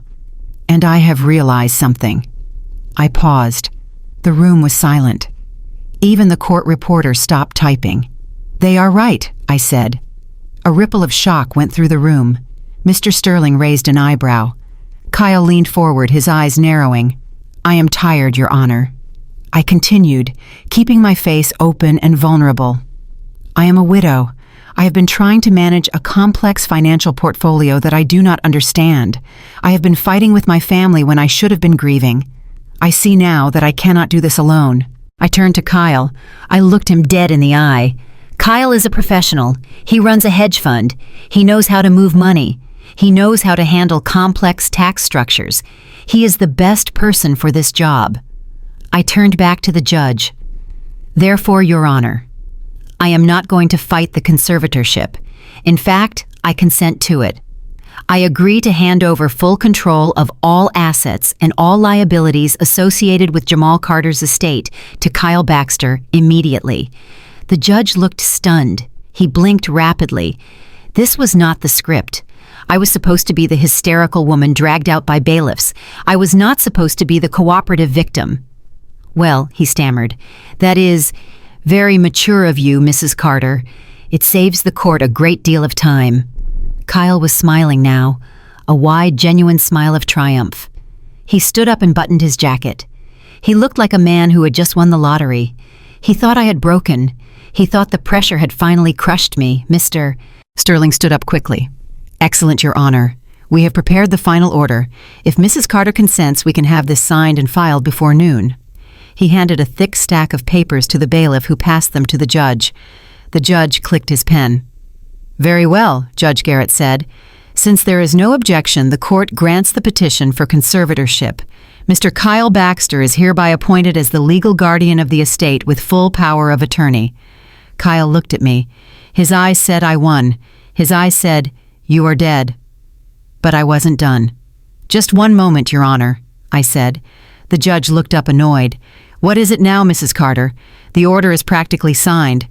"Since I'm handing over the estate," I continued, my voice pitching slightly louder so everyone in the back could hear, "I have a legal obligation to make a full disclosure of the assets.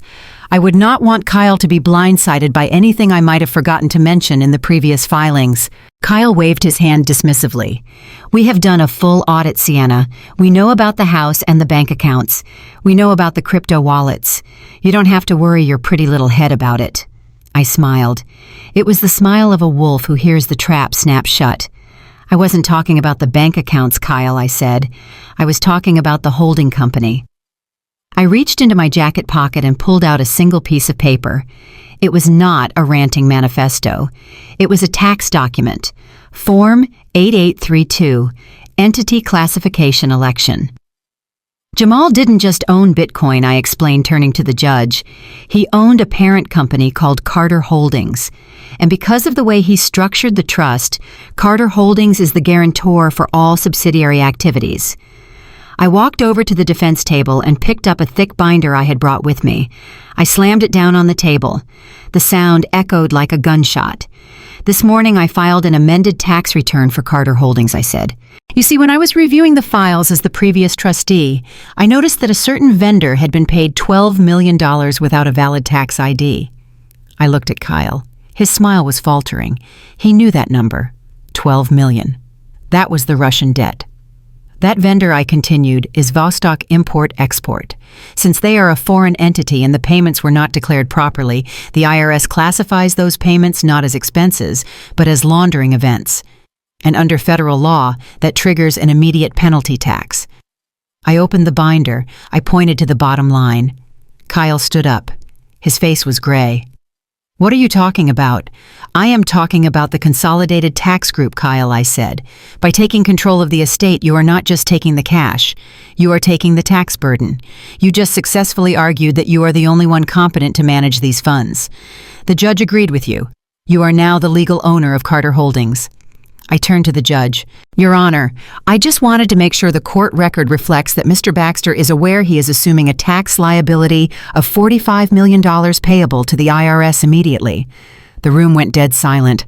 $45 million, the judge repeated, his voice squeaking slightly. Yes, Your Honor, I said, plus interest.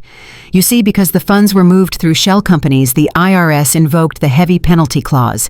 And since Mr. Baxter has just been granted full power of attorney and has commingled his own hedge fund assets with the estate to prove his solvency, he is personally liable for the full amount. I looked at Sterling. The lawyer had stopped smiling. He was frantically flipping through his own papers, his hands shaking. He whispered something to Kyle. Kyle pushed him away. That is a lie, Kyle shouted. He lost his composure completely. There is no tax debt. She is making it up. She is crazy. I held up the paper with the IRS stamp on it. The ink was still fresh. It is not a lie, Kyle. It is math. And you know what they say about the IRS? They don't care if you are grieving. They don't care if you are a philanthropist. They just want their money. I turned back to the judge. Since Mr. Baxter has so graciously agreed to take this burden off my shoulders, I feel so much lighter. I am sure with his financial genius he can explain to the federal government why he was trying to send $12 million to a Russian crime syndicate disguised as a tax write-off. Kyle lunged. He didn't mean to. It was instinct. He realized in that second that he hadn't just stolen a fortune. He had stolen a death sentence. He scrambled over the table, grabbing for the binder. "You witch!" he screamed. "You set me up!" "Bailiffs," the judge shouted, banging his gavel. "Order, order in this court." Two bailiffs grabbed Kyle by the arms. He was thrashing, his face purple with rage. He wasn't the polished executive anymore. He was a desperate man watching his life turn into ash. I stood perfectly still. I watched him struggle. "You wanted the estate, Kyle," I said softly, only for him to hear. "You wanted to be the man in charge. Congratulations. You own it all.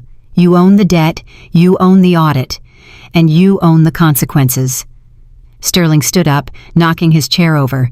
"Your Honor, we move to withdraw the petition. We withdraw the petition immediately." The judge looked at the chaos. He looked at the IRS document I had placed on his bench. He looked at his golf buddy screaming like a lunatic. The judge was a corrupt man, but he was also a survivor. He knew a sinking ship when he saw one. "I am afraid the order has already been signed."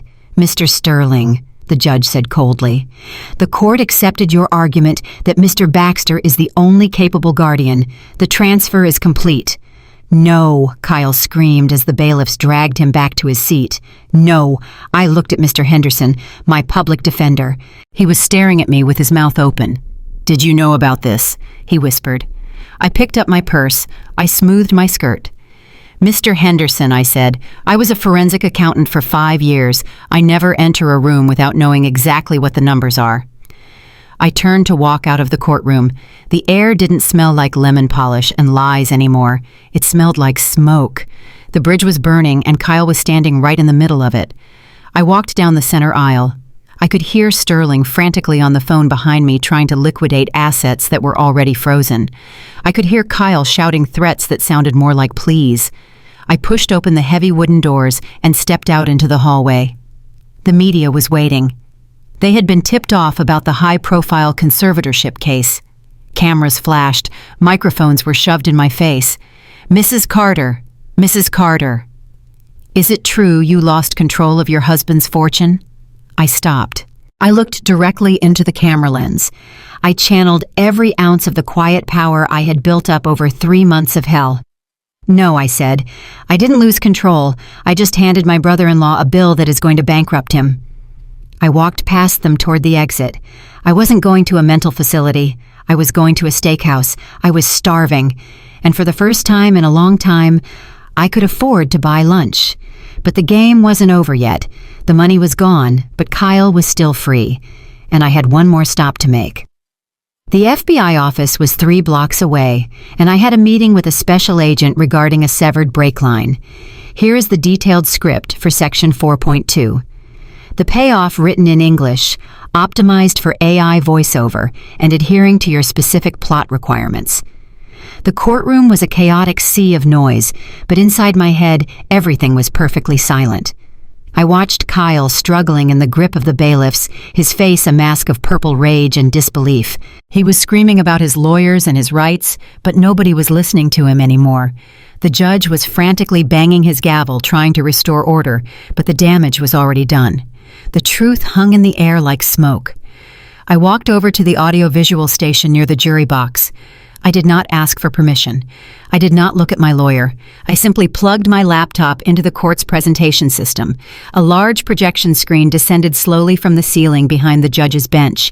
The hum of the projector motor was the only sound that cut through the murmuring crowd. A bright blue light flooded the room and suddenly the chaos died down. Everyone stopped shouting. Everyone turned to look at the screen. On the screen was a complex web of lines and boxes. It looked like a circuit board or a subway map. It was the architecture of my husband's financial empire. Your Honor, I said, my voice amplified by the microphone I had clipped to my lapel. If I could have the court's attention for one final moment. I think it is important that Mr. Baxter understands exactly what he has just won. Kyle stopped struggling. He stood panting, his tie askew, staring at the diagram. I picked up a laser pointer. A small red dot appeared on the screen. I pointed to a large green box at the very top of the diagram labeled the Jamal Carter Revocable Trust. My husband was a brilliant man, I began. He knew that in the world of high finance there are predators.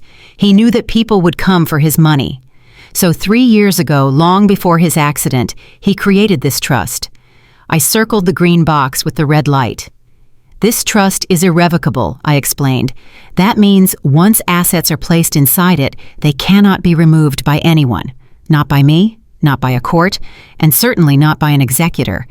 The trust has a single beneficiary, me. But here is the catch. The trust does not own any companies. It does not own any active trading accounts. It only holds cash. Clean taxed, audited cash. I moved the laser pointer down to a tangled mess of red boxes at the bottom of the screen. These red boxes, I continued, represent the active trading companies. These are the entities that take risks. These are the companies that buy crypto, that trade futures, that leverage debt. I looked at Kyle. Jamal knew you were stealing from him, Kyle. He knew it 6 months ago. He saw the discrepancies in the ledger. He saw the kickbacks. He knew you were using his infrastructure to wash money for the Russian mob. Kyle's face went pale. He opened his mouth to speak, but no sound came out. So Jamal made a choice, I said. He decided to separate his soul from his sickness. He moved every single cent of legitimate profit into the green box, into the trust. He stripped the operating companies of all their value. He left them hollow. I clicked a button on my laptop. The diagram zoomed in on one specific red box in the center of the web. It was labeled Omnicorp Ventures. This is the company you have been obsessed with, Kyle. This is the company that holds the trading algorithms. This is the company you thought held the keys to the kingdom. I walked toward the jury box, addressing them directly. My brother-in-law has spent the last month frantically trying to gain control of Omnicorp Ventures. He forged documents. He bullied me. He filed for conservatorship. He did everything in his power to get his name on the deed of this specific company. I turned back to the screen. But what Kyle didn't bother to check was the balance sheet. I clicked the remote again. The box opened up to reveal a list of numbers. They were all in parentheses. They were all negative. Omnicorp Ventures does not hold assets, I said, my voice ringing with clarity. It holds liabilities. Specifically, it holds every single bad debt, every single toxic loan, and every single illegal transaction that Kyle himself initiated using Jamal's credentials. The courtroom gasped. Jamal didn't try to stop you from stealing, Kyle, I said, looking at him. He let you do it. He let you funnel the dirty Russian money through Omnicorp. He let you pile up the debt. He let you dig the hole deeper and deeper. He turned Omnicorp into a containment unit for your crimes. It is a financial trash can, and you just fought a legal battle to become the sole owner of the garbage. Kyle was shaking his head. No, he whispered. No, that is impossible. I saw the accounts. I saw the millions. You saw a mirror, I said. You saw what Jamal wanted you to see. He created a dummy interface. A simulation. You thought you were moving millions of dollars of profit. In reality, you were moving digital IOUs. You were moving debt from one pocket to another. I took a step closer to him. And here is the best part, Kyle. I pulled up a document on the screen. It was a transfer of ownership form dated 3 weeks ago. When you forged Jamal's signature on this document to take control of Omnicorp before the funeral, you made a fatal mistake. You didn't just steal the company, you pierced the corporate veil. I looked at the judge. Your Honor, as you know, when an individual commits fraud to acquire a company, they lose the liability protection of that company. By forging the signature, Kyle didn't just become the CEO. He became the personal guarantor. I clicked the final slide. It showed a summary of crimes linked to Omnicorp Ventures: money laundering, wire fraud, tax evasion, funding of terrorist organizations. Kyle Baxter is now the legal owner of all these felonies, I said. He wanted the credit. Now he gets the blame. Kyle collapsed into his chair. He looked small. He looked like a child who had broken a vase and realized he couldn't hide the pieces. But I wasn't done. The payoff wasn't just about ruining him financially. It was about justice. I looked at the clock on the wall. It was exactly noon. I checked my watch. Elijah was punctual. There is one more thing, Your Honor, I said. The judge looked at me. He looked terrified. He looked like he wanted to be anywhere else on earth. What is it, Mrs. Carter? He asked weakly. I pointed to the back of the room. My associate has been streaming this entire explanation to a secure server, I said. But he didn't just send it to the cloud.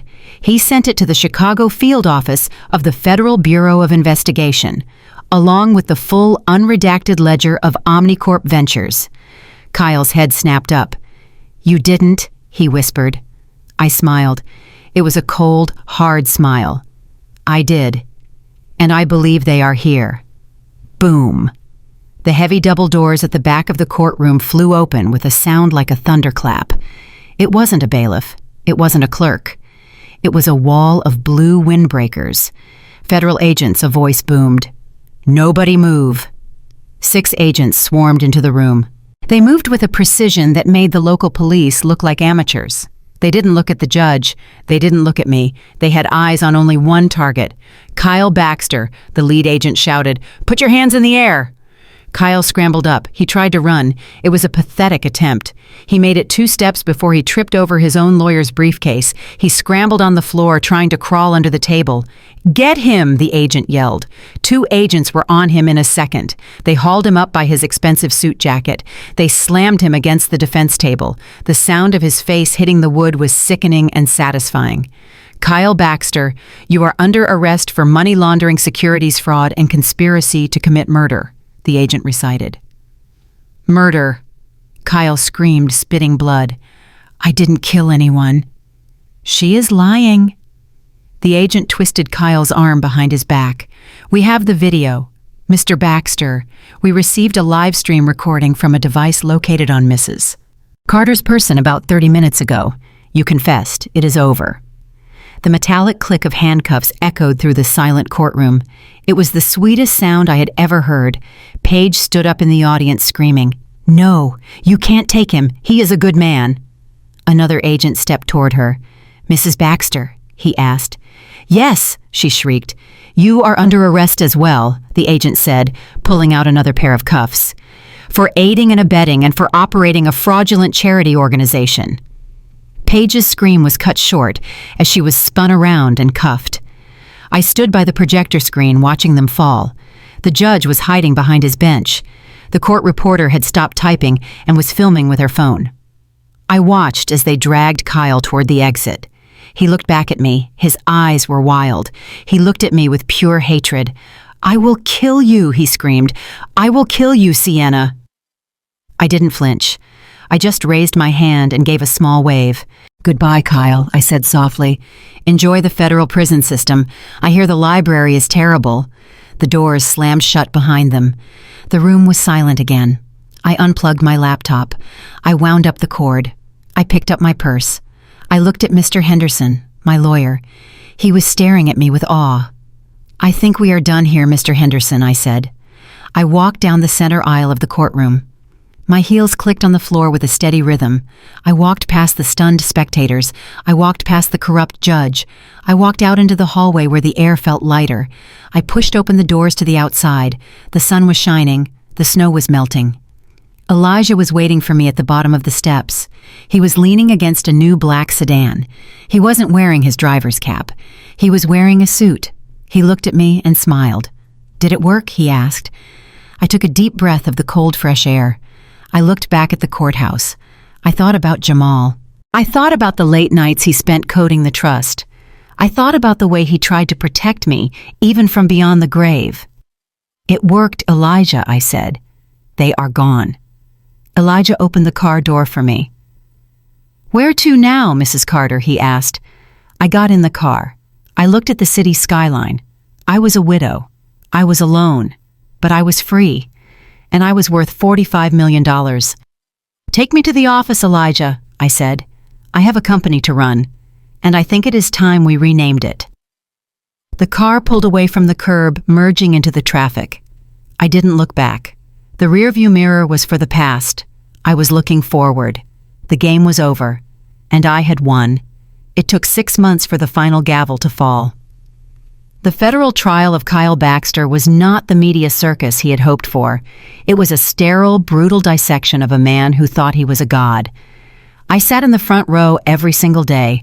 I wore black. I did not speak to the press. I simply watched as the forensic evidence I had gathered dismantled his life brick by brick. The prosecutor did not need to shout. The numbers shouted for him. The jury saw the wire transfers to St. Petersburg. They saw the forged signatures on the Omnicorp documents. And most damning of all, they saw the video footage from the Pearl hair clip where Kyle confessed to severing the brake lines of my husband's car. When the judge read the sentence, the courtroom was so quiet you could hear the air conditioning humming. Kyle stood up. He looked 20 years older than the man who had thrown me out of my own house. His hair was thinning, his expensive suit hung loosely on his frame. 25 years in a federal penitentiary without the possibility of parole. He didn't scream this time. He didn't look at me with hatred. He looked at me with fear. He knew that in prison, debts are still collected. He knew that the Russian syndicate he had failed to pay would have reach even behind bars. As the marshals led him away in chains, he looked small. He was no longer the scary monster under the bed. He was just a bankrupt criminal with a number on his back. Paige did not fare much better. She avoided prison time by turning state's witness against her husband, but the government stripped her of everything. The RICO Act allows the seizure of any assets derived from criminal activity. They took the house, they took the cars, they took the jewelry, they even took her designer wardrobe. I went to see her once. It was a Tuesday afternoon. I walked into the local grocery store 3 towns over. I stood in line at checkout lane 4. The woman scanning the vegetables looked tired. Her hands, once manicured and soft, were rough and unpolished. She wore a green vest with a name tag that hung crookedly. Paige didn't look up at first. She was aggressively scanning a bag of onions. "Paper or plastic?" she asked, her voice dull and flat. "I prefer reusable," I said. Paige froze. Her head snapped up. She looked at me standing there in a tailored cream coat, holding a Gucci handbag. Her eyes widened. Shame washed over her face, followed quickly by a flash of the old anger. But she tamped it down. She couldn't afford to be angry. She needed this job. The court had ordered her to pay restitution. Every hour she worked went to paying back the charity funds she had stolen. "Hello, Paige," I said. She swallowed hard. "What do you want, Sienna? Are you here to gloat?" "No," I said. "I just wanted to see if you were finally earning an honest living." I placed a $20 bill on the counter. "Keep the change," I said. "Put it toward the debt." I walked away before she could respond. I didn't feel joy. I didn't feel pity. I felt balance. The ledger was finally zeroed out. The next day I met with the real estate agent at the cul-de-sac. The house was empty. The furniture had been auctioned off. The walls were bare. I walked through the rooms one last time. I stood in the kitchen, where Kyle had told me I was crazy. I stood in the bedroom, where I had cried for 3 months straight. The agent, a cheerful woman named Sarah, walked up to me holding a pen. "Are you sure you want to sell Mrs. Carter?" she asked. The market is down slightly. If you hold on to it for another year, you could make an extra $50,000. I looked at the walls. I didn't see a home. I saw a crime scene. I saw a cage. I don't want the money, Sarah. I said, taking the pen. I want the cleanse. I signed the deed. I sold the house for 20% under market value to a young couple who had just had their first baby. They didn't know the history. They just saw a beautiful home with a big backyard. I gave them the keys and walked out the front door without looking back. I left the bad memories in the drywall. I was taking the future with me. I walked down the driveway to the curb. A car was waiting for me. It was not the beat-up sedan that Elijah used to drive during our escape. It was a brand-new Rolls-Royce Phantom gleaming black under the afternoon sun. The chrome grille shone like a mirror. The back door opened. Elijah stepped out. He wasn't wearing his faded leather jacket. He was wearing a bespoke charcoal suit that fit him perfectly. He looked distinguished. He looked like the head of security for a billionaire, which is exactly what he was. He smiled at me.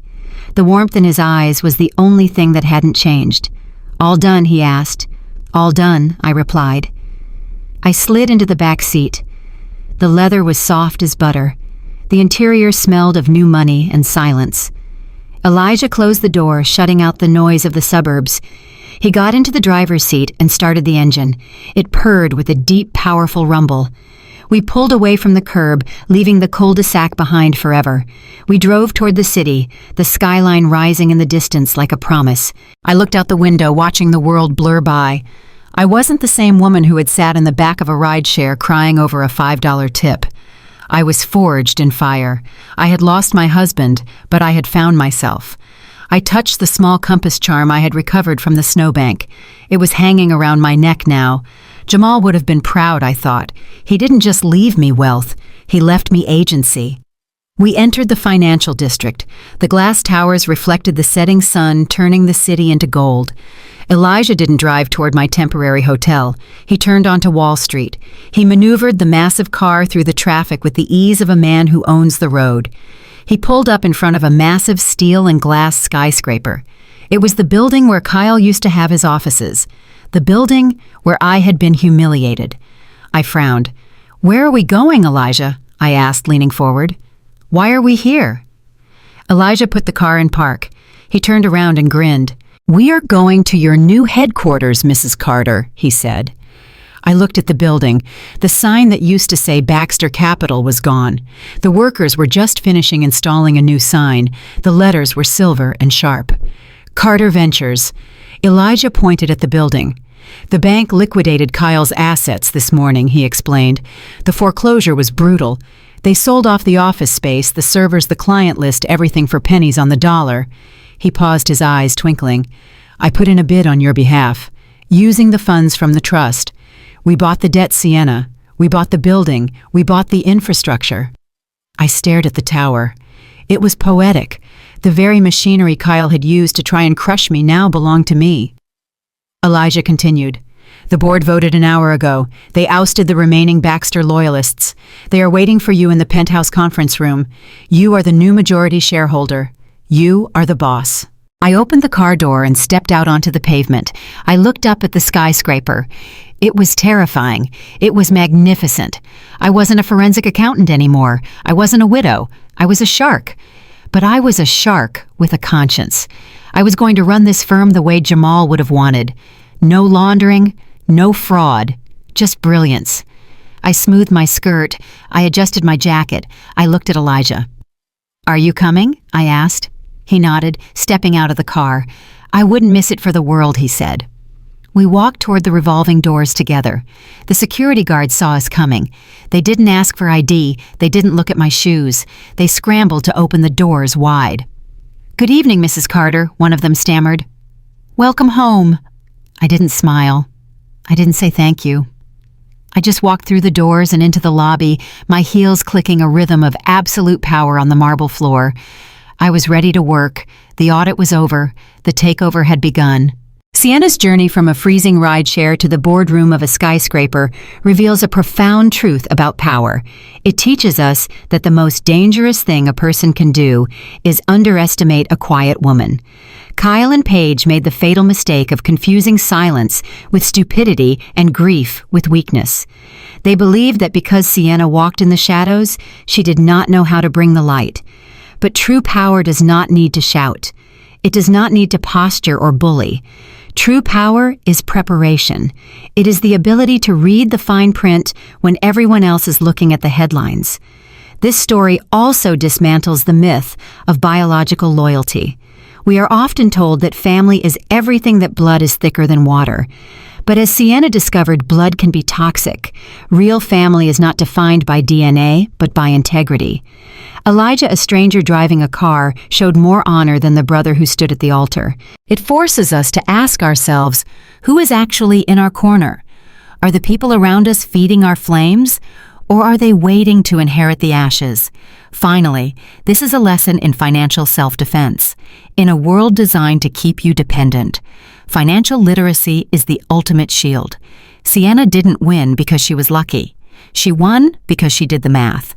She proves that when you control the ledger, you control your destiny. Never let anyone else hold the keys to your existence.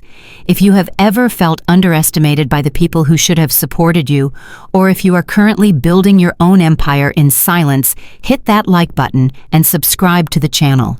Share this story with someone who needs to be reminded that being quiet doesn't mean being weak.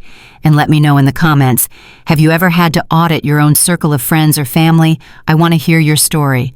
Until next time, keep your head up and your receipts ready.